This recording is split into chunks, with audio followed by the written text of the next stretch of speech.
जय सद्गुरु बालासाहेब महाराज की जय. ब्रह्मपुत्र रंगनाथ महाराज की जय. शांती ब्रह्म एकनाथ महाराज की जय. गुरुर ब्रह्मा गुरुर्विष्णू गुरुर्देवो महेश्वरा गुरुर साक्षात परब्रह्म तस्मै श्री गुरुवे नमः. ब्रह्मानंदं परमसुखदं केवलं ज्ञानमूर्ती द्वन्द्वातीतं गगनसदृशं तत्त्वमस्यादिलक्ष एकं नित्यं विमलमचलं सर्वार्थी साक्षीभूतम् भावारहितं त्रिगुणरहितं श्री सद्गुरुस्तन्नमामि. सच्चिदानंद सद्गुरुनाथ महाराज की जय. सद्गुरु मागीर महाराज की जय. सद्गुरु बालासाहेब महाराज की जय. ब्रह्मपुत्र रंगनाथ महाराज की जय. शांती ब्रह्म एकनाथ महाराज की जय.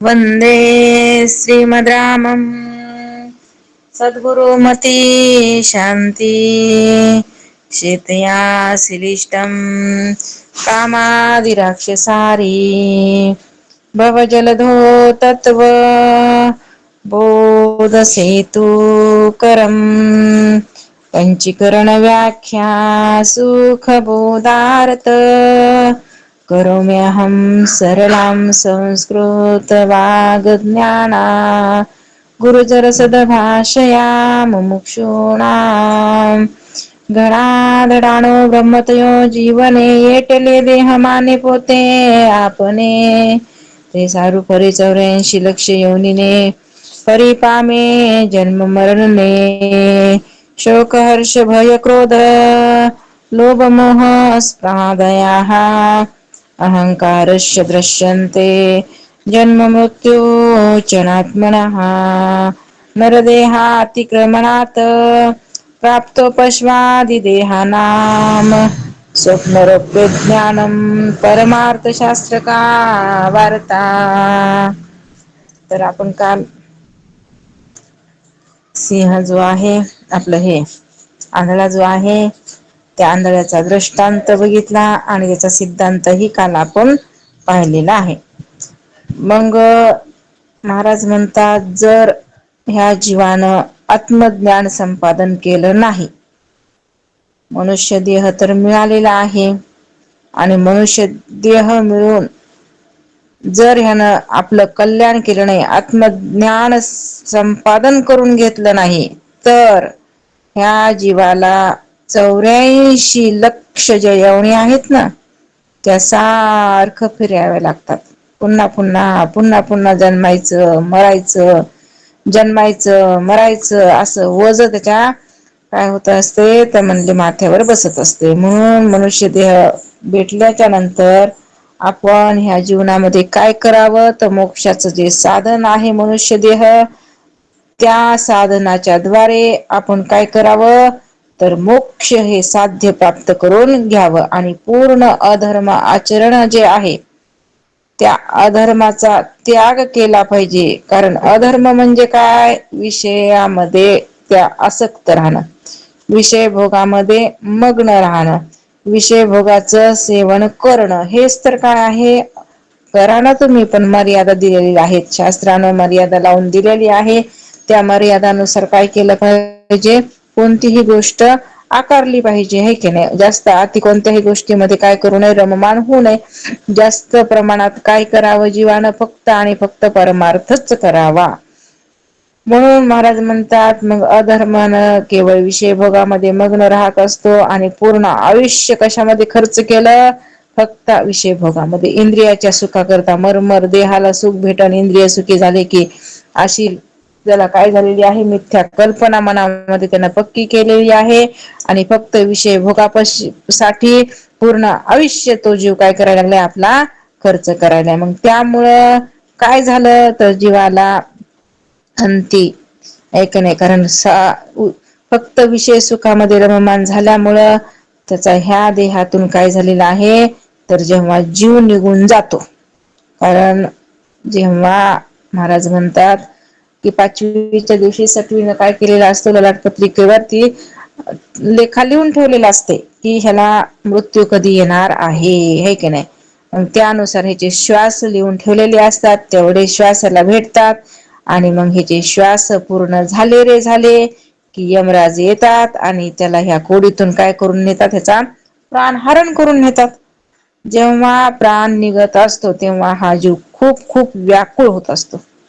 कारण प्राण हा त्याला सहसा त्याला गॅरंटीच येत नाही कि मला ह्या देहातून काय झालेलं आहे, बाहेर काढलेला आहे. त्याला वाटते नाही, पुन्हा पुन्हा तो देहामध्ये घुसण्याचा प्रयत्न करत असतो बरं का.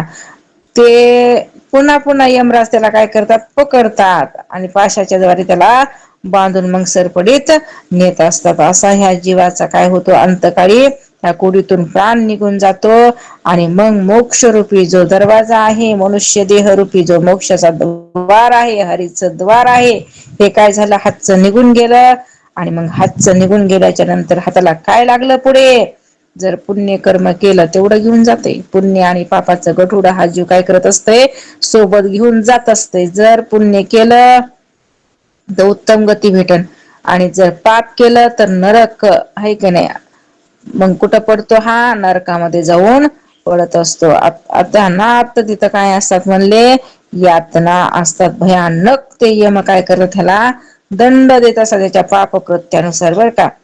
भयानक तिथं दुःख सांगितलेलं आहे. मग ते दुःख ऐकून तर संत महात्म्यांना काय झालं होतं, किंवा जे ही आहेत ना, जे ऐकतात ना त्या नरकाचं दुःख, ते ऐकून भयभीत होतात. नको नको भगवंता, ते दुःख आता मला नकोय. म्हणून ते काय करतात, सगळं जे समजलेलं आहे तेवढं, जे परमार्थ जे आहेत त्या आता जिज्ञासानं अगदी निश्चयापूर्वक करायला काय का सुरुवात करतात, कारण त्यांना नरकाचं काय केलेलं असतंय वर्णन ऐकलेलं असते. गर्भवासाचं काय केलेलं असते वर्णन ऐकलेलं असते. किती भयानक ते यातना आहेत, किती दुःख आहे, हे काय होते ते डोळ्यासमोर त्यांना म्हणजे कल्पना करतय. आणि नाही नाही, आता मात्र ह्या दुःखात आम्हाला पडायचं नाही, असा विचार करून तो विवेकशील बुद्धी धारण करून मोक्ष संपादन करण्याचा तो सज्जन, तो मुमुक्षू प्रयत्न करतो. पण ज्याला लक्षातच आलं नाही, त्यानं काय केलं नाही, जसं ऐकायचं तसं ऐकलंच नाही, नाही नाही त्याला महत्वच दिलं नाही. मग तो काय करतो, ऐकतो आणि एकेकाना ऐकायचं, एकेकाना सोडायचं आणि आपलं विषय सुखामध्ये मग्न राहायचं. मग अशा व्यक्तीला काही शेवटी खरंच भगवंताची आठवण येईल का बरं, अजिबात येणार नाही. कसं असतं माहिती का, मरण कालाच्या 5 मिनिटं अगोदर 10 मिनिटं अगोदर जे आपण कार्य करत असत ना, ते अक्षय असे काय होत असत, जे कर्म करत असत ना ते अक्षय कर्म होत असतात बरं का. आणि ते कर्म त्या जीवनभर जे आपण केलेलं असते ना कर्म, त्याच्यामधून सुद्धा ते शेवटचे जे कर्म नाही का श्रेष्ठ ठरत असतात. म्हणून त्या वेळेला आपण काय करतो ह्याच्यावर काय असतं, सगळं अवलंबून असतं. म्हणून तर उगीच म्हणलेत का, एक तास उरला खटवंग रायासीन, भाग्यदशा कैशी प्राप्त झाली, आहे का नाही. पहिले पूर्वीचे लोक नाही का, म्हणजे मनुष्य जे आहे ना, आता त्याचा जीव जाणार तर त्याच्या हाताने काय करायचं, जे घडण ना ते दान करत होते बरं का पूर्वीचे लोक. मग गहू असो, ज्वारी असो, जे आपल्याला द्यायचे ते बरं का, मग त्याच्या हात लागावं, दान करावं. कारण ते दान केलेलं काय होतं, अतिश्रेष्ठ पुण्य घडत असते ह्यामुळं बरं. असं म्हणून महाराज म्हणतात, मनुष्य देह हा मोक्षाचा दरवाजा आहे. आणि हा भेटून जरी ह्याने आत्मकल्याणाचं साधन केलं नाही, आत्मकल्याण साधून घेतलं नाही, तर पुढे ह्याला महाभयानक असं काय करावं लागतं, त्या पशवादिकाच्या योन्या धारण करून पुन्हा पुन्हा जन्मायचं मरायचं, जन्मायचं मरायचं, असं दुःख ह्याला भोगावं लागतंय. कसं दुःख भोगावं लागतंय, तेच इथं काय केलेलं आहे तर सांगितलेलं आहे उपगीत वृत्तामध्ये.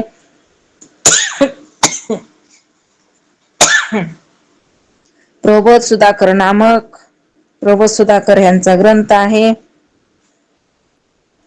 प्रबोध सुधाकर नामक आपला ग्रंथात श्री मच्छकाचार्य गुरु काय करत आहेत सांगत. प्रबोध सुधाकर नामक ग्रंथ आहे, त्या ग्रंथामध्ये श्रीमच्छकाचार्य गुरु काय करायला लागलेले आहेत, तर हेच सांगायला लागलेले आहेत की त्या जीवाला किती दुःख भोगावं लागतंय.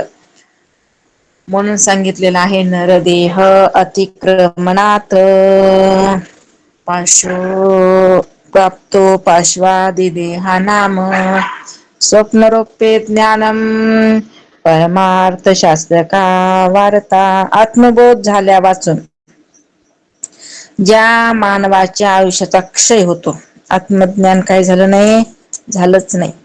आणि काय झालेलं आहे, देह तर पडलाय, देहाचा तर नाश झालेला आहे. मग त्याच्या देहाचा नाश झाल्यावर त्याला गत जन्मार्जित पाप कर्माप्रमाणे पशवादी देह त्यास घ्यावी लागतात. आता आत्मज्ञान तर संपादन झालं नाही, ते तर काही करून घेऊ शकला आहे.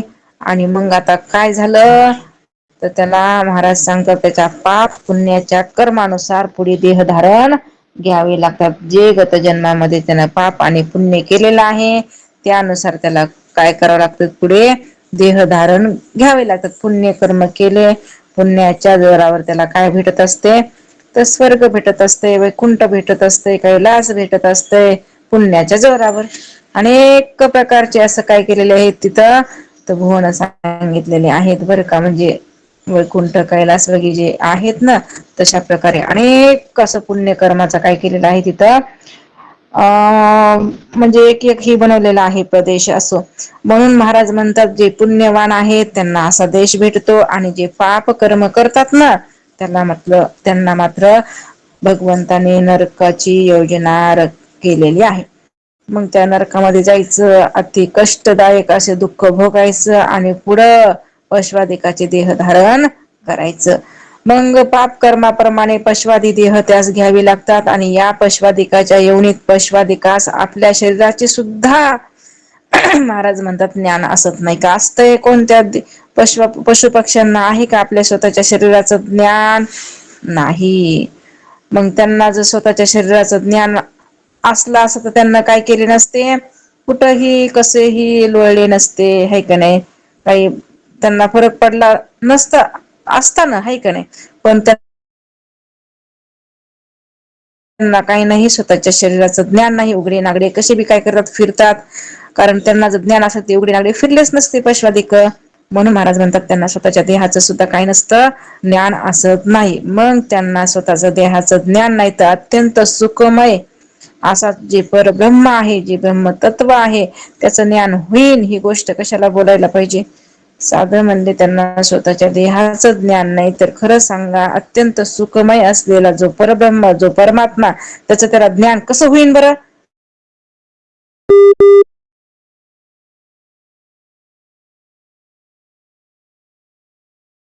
गेरेच्या देहात परब्रह्माचं ज्ञान उत्पन्न होऊ शकत नाही. स्पष्ट शब्दामध्ये सांगितलेलं आहे. पशु पक्षी जे आहेत त्यांना परब्रह्माचं ज्ञान उत्पन्न होऊ शकत नाही. तर मग पशु देहात असतंय काय, असं जर विचारलं तर ठीक आहे महाराज, पशु पक्ष्याच्या देहामध्ये तर ज्ञान होत नाही. मग नेमकं त्या पशु पक्ष्याच्या देहात असते तरी काय हो, असा काय केला, प्रश्न केला. मग असा प्रश्न विचारल्याच्या नंतर त्याचं उत्तर दिलं की या योनीत दुःख भोगण्याशिवाय दुसरं काहीही नसते. पशु पक्ष्याच्या देहात असते तरी काय, तर पशु पक्ष्याच्या देहात फक्त आणि फक्त दुःखच भोगावं लागतं. दुःख भोगल्याशिवाय त्याला काय नाही, गत्यंतरच नाही. मग असं दुःख का जीव भोगत असतो बरं. हे जे आहे ना, पशु पक्ष्याचे देह धारण करून महाराज म्हणतात अनंत काळापर्यंत तो दुःख भोगत असतो. अतिशय भयानक असा जीव काय करत असतो, दुःख भोगत असतो. मग असं दुःख तो जीव का भोगतो शिंदेबाई.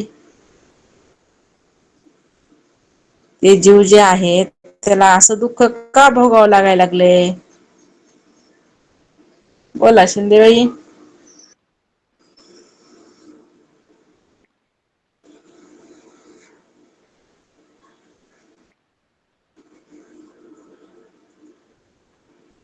विमलताई बोला. पाप कर्मामुळे ताई. बर, कल्पना ताई. हा, त्याच पुण्य कमी असते आणि पाप जास्त असल्यामुळे त्याला पशुची योनी प्राप्त होते. संध्याताई. अज्ञानी जीव सद्गुरूकडे जाऊन परमात्मा पदाला गेलेला नाही, आणि त्यानं मोक्ष साधन करून घेतलं नाही, मग त्या पापाच्या याच्यामध्ये त्याला पशु देह मिळालेला राहतो. जय गुरुदेव. विभूते ताई. आत्मज्ञान न महा केल्यामुळे. हा महानंदाताई. ओम नम शिवाय ताई. मनुष्य जन्म त्याला मिळाला होता, परंतु त्याने स्वस्वरूपाचं ज्ञान करून घेतलेलं नाही ब्रह्मनिष्ठ सद्गुरूकडे जाऊन, म्हणून त्याला संगीताताई. पशुआदिक हे प्राप्त झाले. मनुष्य योनीमध्ये पाप कर्म केल्यामुळे. बघा सुरेखाताई. अर्चनाताई. मनुष्य देहामध्ये त्याला पाप कर्म केल्यामुळे आणि अज्ञानामुळे त्याला हे 84 योनी फिरावं लागलं. जय मंगलताई. गुरु. त्यांना आत्मज्ञान करून घेतला नाही म्हणून त्याला मोक्ष मिळाला नाही. मग त्यानं पाप केला म्हणून त्याला खालची योनी मिळाली, आणि मग त्या खालच्या योनीमध्ये हे पापच करावं लागते. भोगायचीच योनी आहे, फक्त भोग योनी आहे. मंगलताई बोला. तो मनुष्य जन्म असताना पाप पुण्य करतो, पण जेव्हा सद्गुरूच्या उपदेशावर हे ठेवत नाही, निष्ठा ठेवून ठेवायला पाहिजे आणि त्याचा मोक्षाचा मार्ग निवडायला पाहिजे, पण तो नाही करत. मग हा त्याला 84 लक्ष येऊन फिरावं लागतं. शालिनीताई. त्याला गत जन्माच्या पाप कर्मामुळे पशुआदी देह मिळून त्याला ते दुःख भोगावं लागतं. ते विजयाताई. तिच्या पूर्वजन्मामध्ये त्याने काहीच पुण्य केलेलं नसते आणि स्वतःची स्वरूपाची ओळख करून घेतली नाही सद्गुरूकडे जाऊन, म्हणून त्याला पशुआदी जन्म मिळतो. जय गुरुदेव. अंजलीताई. गत जन्माचं पाप असल्यामुळं त्याला ह्या जन्मात भोगावं लागतं पाप. बघा झाले ना सगळेजण. तर बघा, त्यानं आत्मज्ञान संपादन करून घेतलं नाही. त्यानं आत्मज्ञान, मनुष्य देह भेटून त्यानं आत्मज्ञान संपादन करून न घेतल्यामुळे त्याला पशु पक्ष्याच्या देहामध्ये जाऊन अनेक प्रकारचे दुःख भोगावे लागले. म्हणून आत्मज्ञान प्राप्त करून घेणं अत्यंत गरजेचं आहे. जोपर्यंत आपल्याला आत्मज्ञान होणार नाही, नुसतं शब्दात नाही, शब्दात तर सगळ्यांनाच झाले. कारण की कोणीही असू द्या, लहान लेकराला जर म्हणलं तू सच्चिदानंद स्वरूप परमात्मा आहे, ते पण म्हणते मी सच्चिदानंद स्वरूप परमात्मा आहे. मग नुसतं शब्दात झालं म्हणजे झालं का? नाही, निश्चयात्मक व्हावं लागतंय. जोपर्यंत निश्चय होणार नाही तोपर्यंत ज्ञान, कारण एक तर नाही का हे ज्ञान झाले, पण ज्याला अहंकार आहे ते त्याला ज्ञान टिकत नाही, पचत नाही बरं का. अहंकाराला सद्गत, अहंकार ज्याला आलेला आहे तो तिथपर्यंत कधीच पोहोचू शकत नाही. अहंकार रहित ज्ञान असेल तरच तो निश्चयापर्यंत जाऊ शकतो, अन्यथा जाऊ शकत नाही. म्हणून अहंकाराला काय करावं लागते? नेहमी नेहमी नेहमी नेहमी त्याला काय करावं लागतंय? त्याचं मुंडकं छाटावं लागतंय. कुणाचं? ह्या अहंकाराचं बरं का. मग अशा रीतीनं स्वतःच्या स्वरूपाचं ज्ञान जोपर्यंत होणार नाही तोपर्यंत आपल्याला दुःख भोगणं जे आहे ते बंद होणार नाही. बरं, मग महाराज सांगतात की माणसाच्या आयुष्याचा क्षय होतो, है का नाही? आणि कशामुळं होतंय आयुष्याचा क्षय? तर आत्मबोध झालं नसल्यामुळं काय होते? आयुष्याचा क्षय होते, म्हणजे नाश होते बरं का. आणि नाश झाल्यामुळं पुण्यचं कर्म केलं नाही, पाप कर्म केलं, आणि पाप कर्मामुळं त्याचं फळ म्हणजे पशुअधिकाचे देह त्या जीवाला धारण करावे लागलेले आहेत. अशा रीतीनं महाराज पुढे सांगतात, आर्यव्रतामध्ये एक श्लोक आलेला आहे आणि त्याचं वर्णन इथं करत आहेत. सततम प्रभ्राह्य मानेर वर्ष भैरुष्ट्रे हा खरेर गजेर महिषा हा कष्टम श्रुतक्षाम्ये श्रांतेर्नो शक्यते वक्तुम. महाराज सांगतात, बैल, उंट, गाढव, हत्ती, रेडा इत्यादी पशु जातीची जी शरीरे असतात ना, त्यांच्या मानेवर अवजड ओझे. आता ह्या 84 लक्ष योनी भोगल्याचं दुःख काय आहे? कशा भोगाव्या लागायल्यात ह्या 84 हे दुःख जीवाला, ऐका नाही? ते काय करत आहेत महाराज इथं वर्णन करून सांगायला लागलेले आहेत. गर्भवासाचं दुःख कसं आहे, 84 लक्ष योनीतल्या जीवांना कसं दुःख भोगावं लागतंय, हे पूर्ण इथं काय केलं त्याचं स्वरूप थोडक्यात सांगण्याचा प्रयत्न केलेला आहे. कारण साधू संत नेहमी काय करत असतात, ह्या जीवाला सावध करत असतात बरं का, जाग करत असतात. कारण तुम्ही काय झालात, अज्ञान रूपी झोपेमध्ये झोपलेले आहात. त्याला वाटते मी कुठं झोपलेलं, मी तुझा, अरे नाही, ही जे संसार करणं म्हणजे अज्ञान रूपी झोप आहे बरं का. देहाला मी म्हणणं अज्ञान रूपी झोप आहे, देहादिक संबंधांना मी म्हणलं अज्ञान रूपी झोप आहे, ऐका नाही, इंद्रियांना मी म्हणलं विषयामध्ये लोळणं, विषयाची प्राप्ती करून घेणं, रात्रंदिवस ह्याच्यामध्येच रममाण राहणं, देह मी म्हणून तर म्हणले ना का, असं या मानीला सत्य हा संसार का केलं, का केले चार माझे माझे, ही काय अज्ञान रूपी झोप आहे, लक्षात राहू दे. त्यालाच अज्ञानाची झोप म्हणतात. कारण अजून हे काय झालं नाही, जाग झालं नाही. म्हणून तर महाराज म्हणले अविद्येच्या निद्या घोरत होता बदबदा. काय झालंय, हा जीव अविद्येच्या निद्रेमध्ये घोरायला लागलाय, हुसकारे मारायला लागलेला आहे, पण जाग व्हायचं नावच घेणा झालंय.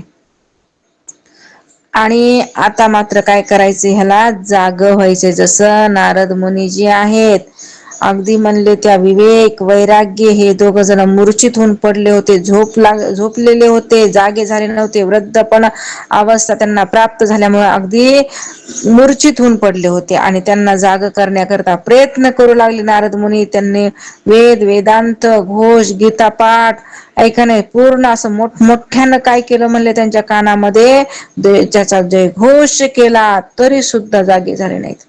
नुसतं डोळे उघडले, मान उचलले, जशाच्या तसे अजून बेशुद्ध अवस्थेमध्ये पडले. तसं मग इथं सुद्धा श्री गुरु हे शास्त्र, वेदांत शास्त्र आपल्याला काय करले, मोठमोठ्यानं गर्जना करून सांगायला लागले, आपल्या कानामध्ये, कानाजवळ येऊन, ऐका नाही, मोठमोठ्यानं घोषा जयघोष करायला लागले. तरी पण हा जीव काय करायला, नुसतं डोळे उघडायला लागलाय आणि झाकायलाय, डोळे उघडायला लागलाय आणि झाकायलाय, चक्क असे डोळे उघडच न झालाय, झोपायला लागलाय, गुंग व्हायला. कशामध्ये गुंग व्हायलाय, अविद्यारूपी निद्रेमध्ये. त्याला महत्व कशाला आहे बघा ना, ज्याला तुम्ही महत्व देताना ते तुम्हाला साध्य होणार आहे. मग आपण महत्व जास्त कशाला देतो, विचार करायचा. परमार्थाला महत्व आहे का मग संसाराला महत्व आहे? जर संसाराला महत्व असेल, अजून आपण अविद्येच्या निद्रेमध्येच आहोत. आणि जर परमार्थाला महत्व असेल तर कुठं मुठं आपण जाग व्हायला लागलेलो आहोत. तांबडं फुटायला लागले नेमकंच, अजून भक्क उजेड झालाय का नाही, नुसतं कुठं मुठं काय व्हायले, तांबडं फुटायला लागले. म्हणून तांबडं फुटायला लागले तर आता काय करायचे, अजून प्रयत्न करायचा, म्हणजे लख प्रकाश काय होणार आहे, समोर प्रगट होणार आहे. असं मग महाराज तेच सांगायलेत, वर्णन करून येतं की मनुष्याला बैल, उंट, गाढव, हत्ती, रेडा इत्यादी पशु जातीचे जी शरीरे असतात ना, त्याच्या मानेवर अवजड ओझे ठेवून त्यास मनुष्य चालवितात. त्याची किंमत कदर केली जाते का त्या अशा पशूंची? नाही बरं का. बैल असू द्या, उंट, त्याची कोण करायली दयामया. त्यांना कामासाठी झुपवतात आणि त्यांच्याकडून अनेक प्रकारचे काय करतात, काम करून घेतात. त्यामुळे पराधीन होऊन ते पशु बोजे वाहत मोठ्या कष्टाने चालतात. महाराज म्हणतात, अरे अरे काय कष्टमय स्थिती आहे त्या जीवांची. कोणाची? ह्या पशूंची. भूक लागली, भुकेप्रमाणे पोटभर खावयास न मिळाल्यामुळं ते दुर्बल होऊन जातात. जड गाडे छकडे एकसारखे ओढावे लागल्यामुळे बिचारे थकून जातात. पण आम्ही थकून गेलो आहो आणि आम्हाला आता सोडून द्या, असं काही ते बिचारे सांगू शकतात का? नाही सांगू शकत. का सांगतात? नाही सांगू शकत. शिव महाराज म्हणतात, पशु शरीर धारण करावे लागले असता जीवाला किती दुःख होते, ते प्रत्यक्ष मनुष्यास आपल्या नजरेनं पाहावयाला सापडते. प्रत्यक्ष पाहावयाला सापडते का नाही सापडत? सापडते. आपण बघतो का बघत नाहीत? बघतो. पण आपल्याला वाटतंय का हे असं आपल्याला पुढे काय करावं लागल, तर भोगावं लागल म्हणून? आपल्याला वाटत नाही ते मला भोगायला. नाही, ते त्याचं पापी वाटते. आपल्याला वाटतं आपण लय पुण्यवान आहोत. प्रत्येकाला वाटतं मी लय पुण्यवान आहे, है का नाही? पण नाही बाबा, तू काय कर, थोडासा विचार कर. देहभाव आहे का आत्मभाव आहे, याचं काय कर, ह्याच्या ठिकाणी निरंतर विवेक जागा राहू देत जा. जर तुला सद्गती पाहिजे असेल, जर तुला खरंच नरकाचा वास भोगायचा नसेल, तर तू काय कर, आता सत्कर्म करण्याचा प्रयत्न करत जा. महाराज म्हणतात या निरूपणावरून इतके सिद्ध झालं आहे की आत्मज्ञाना वाचून मनुष्य देह नष्ट झाल्याच्या नंतर 84 लक्ष योनीत जावे लागून जीवास जन्म मरणाच्या पायी अनेक प्रकारचे दुःख आरंभापासून ते अखेरपर्यंत भोगावे लागतात. जर आत्मज्ञान संपादन नाही करून घेतलं जीवानं, आणि काय झाला, हा मनुष्य देह नष्ट झाला. आत्मज्ञान संपादन करून घेतल्यावर ते देह कधी गळून पडलेला आहे त्याचा पत्ता बी लागत नाही.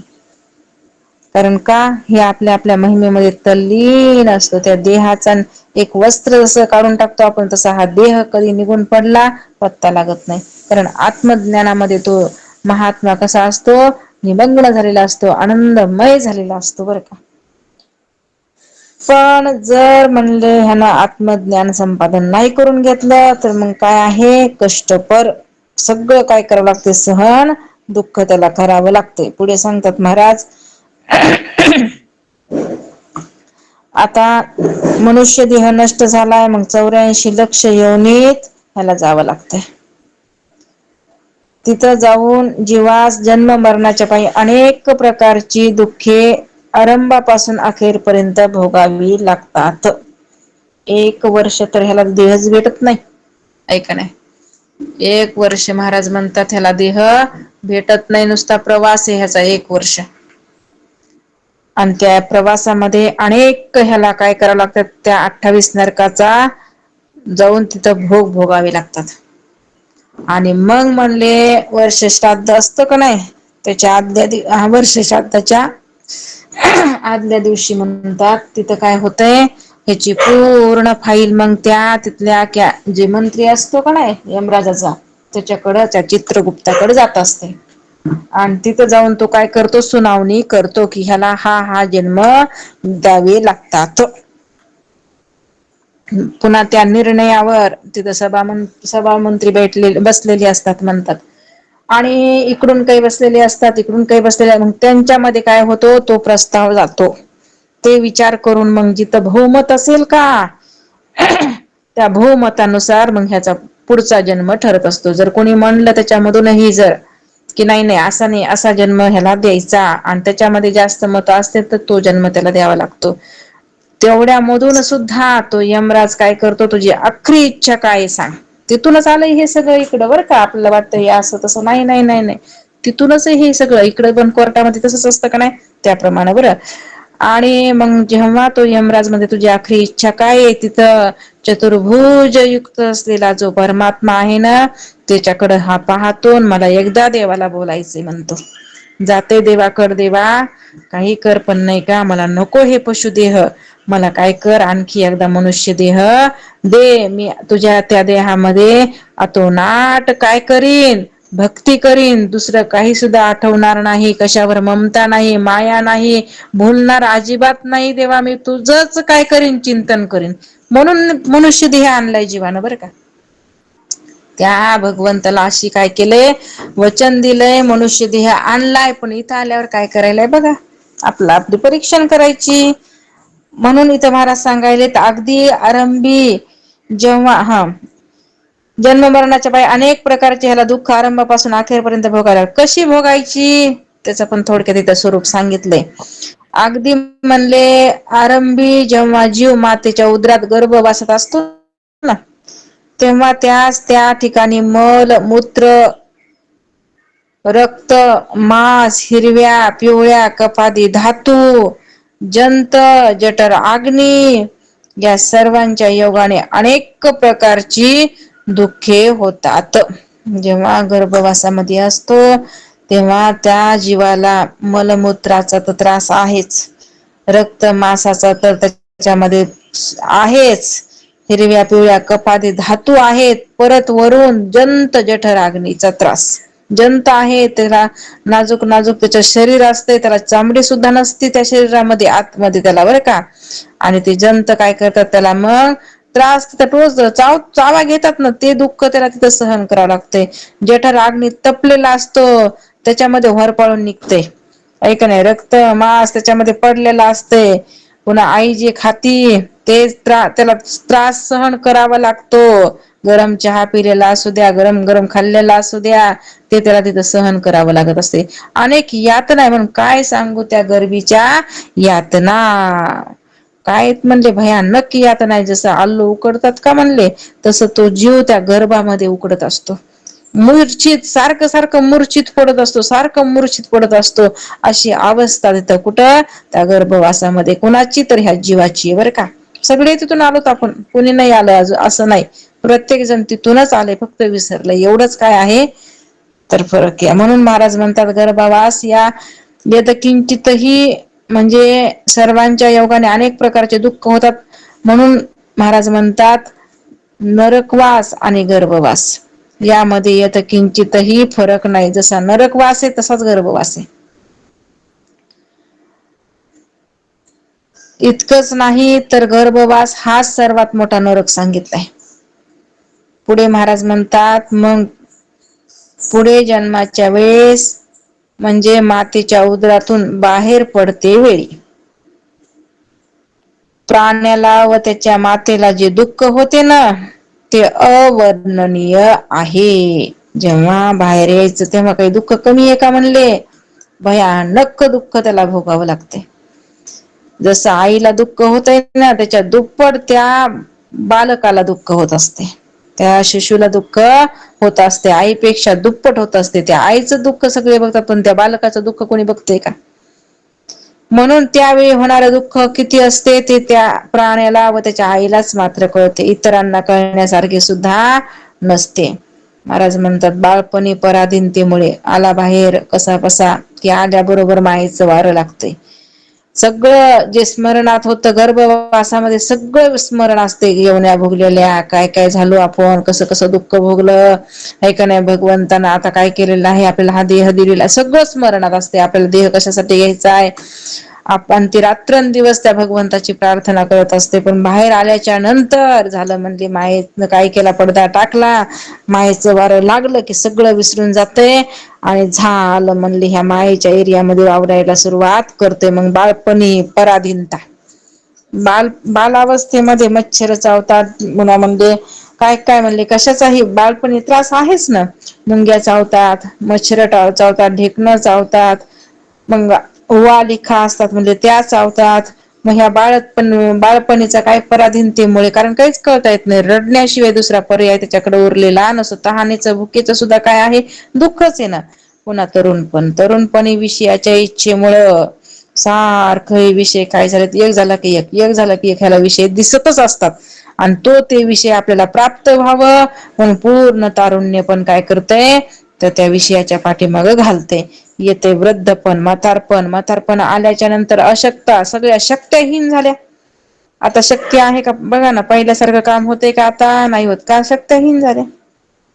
आणि मग अशक्ततेमुळे काय झालं, नाना प्रकारच्या रोगानं पण पहिले काय झालं म्हणजे त्याला व्यापलं. कुणाला, त्या म्हाताऱ्याला अनेक प्रकारचे रोगराई आले. पुन्हा रोगराई आल्यामुळं स्त्री पुत्र काढून, स्त्री असू द्या पुत्र असू द्या, त्यांच्याकडून काय होतो, त्याचा अनादर होतो.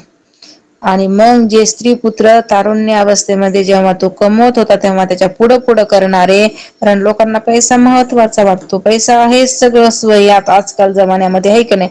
आणि जेव्हा निरर्थक ठरत असतो तो वृद्ध मनुष्य, वृद्ध पुरुष, तेव्हा अशक्तपणा काही कामाचा उरला नाही, तेव्हा सगळे त्याच्यावर काय करतात आणि परत रोग असावा वरून, मग तर बघायचं कामच नाही, त्याचा कोण आदर करणारे, सगळे त्याचा काय करतात, अनादर करतात. नवे स्त्री पुत्र तर लांबच राहिले, आपलं हे लेकर तर लांबच राहिले, पण महाराज म्हणतात स्वतःची बायको सुद्धा, तुकोबरा एक अभंगामध्ये वर्णन करतात, बाईल म्हणे खर मरता तरी बरे, थुंकोनी नाथिले घर सारे, ती सुद्धा कदरती म्हणे. ती सुद्धा म्हणते कधी हे म्हातारं मरतय, सगळं थुंकून काय झालं, घर खराब करून टाकलं. कारण ती सुद्धा काय होईल, ती बी कदरते तो बी कदरते. असं असणार हे अनादरामुळे जीवाला अत्यंत दुःख होतंय.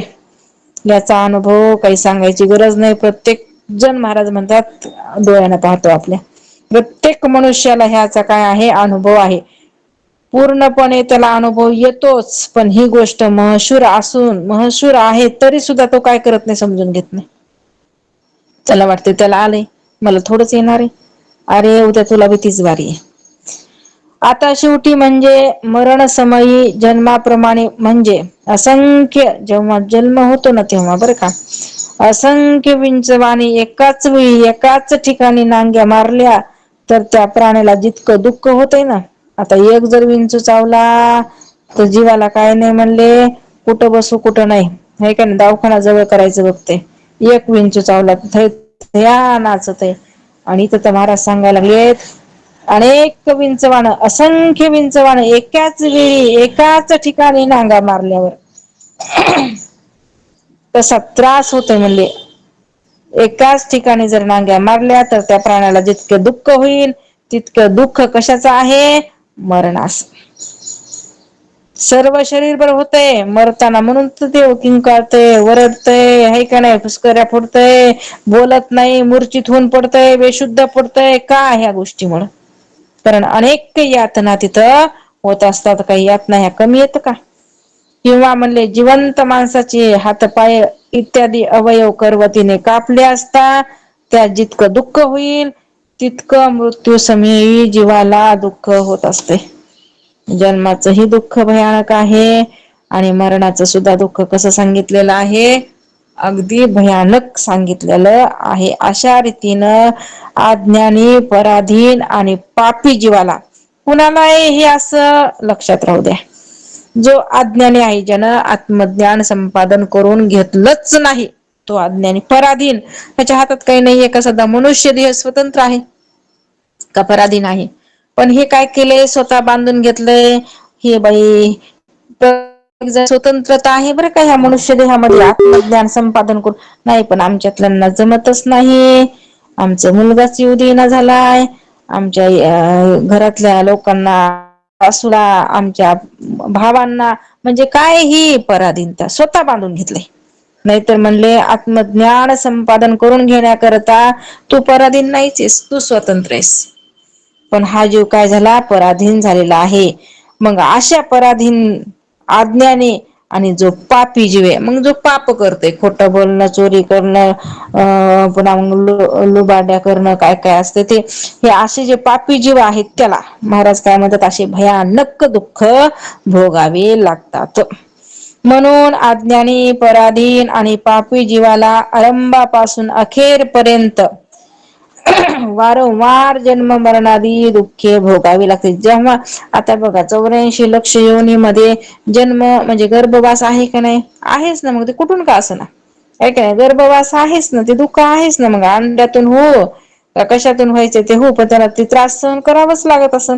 म्हणून महाराज म्हणतात अखेरपर्यंत वारंवार जन्म मरणाचे दुःख त्या जीवाला भोगावे लागतात. आणि त्याविषयी दृष्टांत देऊन शंकरानंद मुनींनी आत्मपुराणात सांगितलेले आहे. आता शंकरानंद मुनी आहेत आणि त्यांनी आत्मपुराण जे आहे त्या पुराणामध्ये काय केलेलं आहे, दृष्टांत देऊन स्पष्ट करून सांगितलंय की जीवाला अनेक प्रकारचे दुःख कसे भोगावे लागतात. सारखंच जन्मायचं मरायचं, जन्मायचं मरायचं, कसं, त्याचं काय केलेलं आहे, दृष्टांत देऊन वर्णन करून सांगितलेलं आहे. असं भयानक दुःख कशाचं सांगितलं, आता जे वर्णन करून सांगितलं ते दुःख कशाचं सांगितलेलं आहे मंगलताई?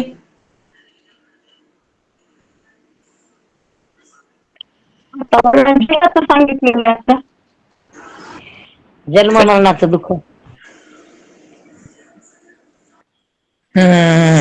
जन्माचं आणि मरणाचं काय, जन्मावरला जीवच आहे ना.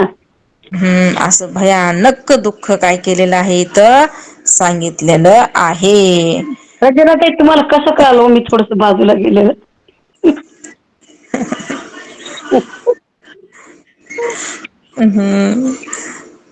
ठीक आहे. मग आता काय सांगतात महाराज इथं, कि आपल्याला ह्या मनुष्य देह जर प्राप्त झालेला आहेच, पण ह्या देहामध्ये काय करायचं आहे तर केवळ आणि केवळ संसार करा म्हणून सांगितलंय का? बरं कुठं सांगितलं का आतापर्यंत संसार करा? नाही नाही, परमार्थच करा. कारण कल्याणाच्या गोष्टी सांगितल्यात का, बरं सांगून दाखवून दिले, दोन्ही सांगितले. असं केले ना असं होतंय, ना असं केले ना असं होतंय. मग आपल्याला योग्य मार्ग काय करावं लागतंय, निवडावं लागत असते बरं का. अविद्या म्हणजे काय सांगितलं ताई? अविद्या, त्याचा अज्ञान. रांगणा अविद्या, अज्ञान हे काय आहे? एकच आहे ना. असं का, बर. काय ते परमात्म्याच्या आश्रित असती, ती अविद्या असती, अज्ञान असत, माया त्याच स्वरूप आहे. आता न कळणेपणा आहे का नाही.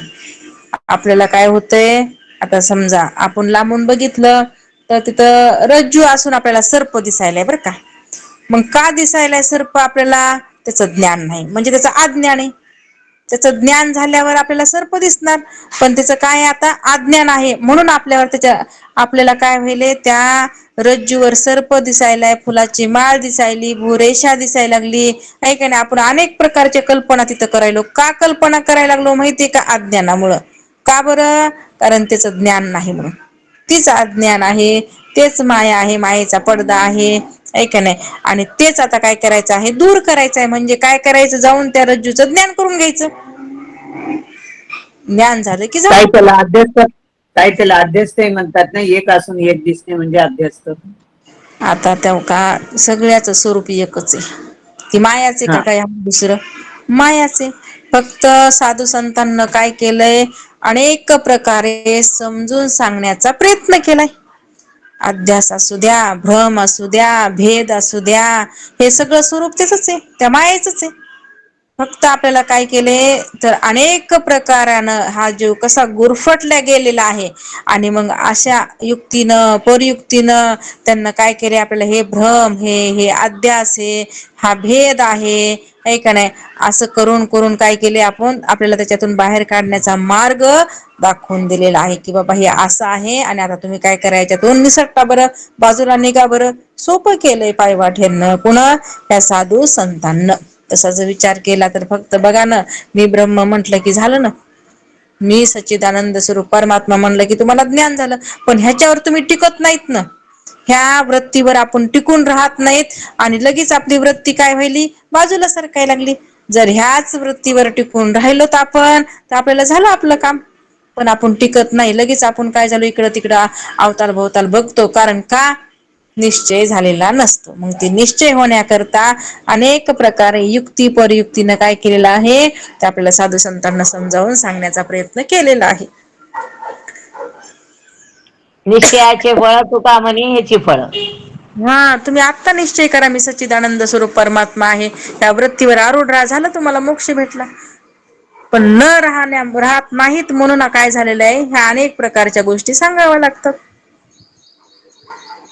अशा रीतीनं काय केलं आपण, तर हे जन्म आणि मरणाच्या दुःखाचं वर्णन जे आहे ते थोडक्यात बघितलेलं आहे. अजून ह्याच्यावर दृष्टांत देणार आहे शंकरानंद मुनी, ते मात्र आता उद्या घेऊ. अवधूत चिंतन.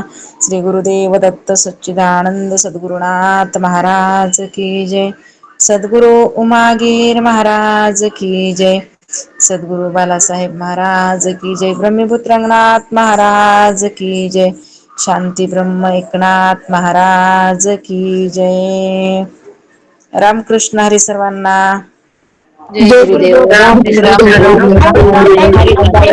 रामकृष्ण हरी. सर्वांना रामकृष्ण हरी. रामकृष्ण हरी. जय गुरुदेव. रामकृष्ण. जय गुरुदेव. रामकृष्ण हरी ताई सर्वांना. रामकृष्ण हरिताई. जय गुरुदेव. रामकृष्ण हरी. रामकृष्ण हरी सर्वांना. जय रामकृष्ण हरी महाराज. रामकृष्ण. जय गुरुदेव ताई. रामकृष्ण हरी सर्वांना. देव. रामकृष्ण हरी. रामकृष्ण जय हरी. गुरुदेव ताई. जय गुरुदेव. जय गुरुदेव. जय गुरुदेव.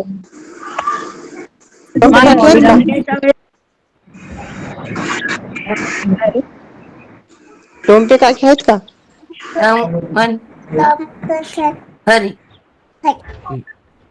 महाराज नंबर. रामकृष्ण हरी. जय गुरुदेव. ताई देवस्थाला पण हे करून घेतलं ऍड करून घेतलं नाही का हो? रामकृष्ण हरी. जय गुरुदेव ताई. ताई